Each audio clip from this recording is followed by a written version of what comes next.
आज हम इस वीडियो में सीखेंगे कि गंभीर का विलोम शब्द क्या होता है और इसका अर्थ क्या होता है, और साथ में हम कुछ उदाहरण वाक्यों से भी इसे और अच्छे से समझेंगे। तो सबसे पहले गंभीर का अर्थ समझते हैं। गंभीर का अर्थ होता है जो कोई मामला सीरियस होता है या जो ज़्यादा गहराई से जिस पर सोचा जाना चाहिए या गहराई से जिस पर विचार किया जाना चाहिए, तो उसको हम गंभीर कहते हैं। इंग्लिश में हम सीरियस कहते हैं, हिंदी में सोचनीय भी इसे कहा जा सकता है। तो गंभीर का उल्टा यानी कि विपरीतार्थक शब्द होता है कोई चीज़ मामूली है, यानी कि जिस पर ज़्यादा ध्यान देने की ज़रूरत नहीं है या ज़्यादा सोचने की ज़रूरत नहीं है, तो उसको कहते हैं हम मामूली।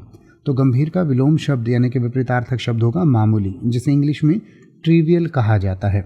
यानी जैसे हम कहते हैं कि यह मामला बहुत गंभीर था, तो उसका उल्टा हम कहेंगे यह एक मामूली मामला था, कोई ज़्यादा गंभीर नहीं था। तो जो गंभीर नहीं होता उसे हम मामूली कहते हैं। और मामूली का अर्थ होता है जो ज़्यादा महत्व का न हो, औसत दर्जे का हो, या जो आम तौर पर होता रहता है, यानी कि कोई खास बात नहीं होती उसमें, उसे हम मामूली कहते हैं।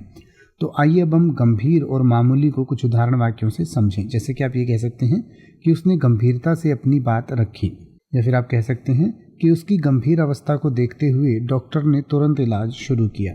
या फिर आप कह सकते हैं कि मामूली समस्याओं पर ध्यान देने के बजाय हमें बड़े मुद्दों पर फोकस करना चाहिए।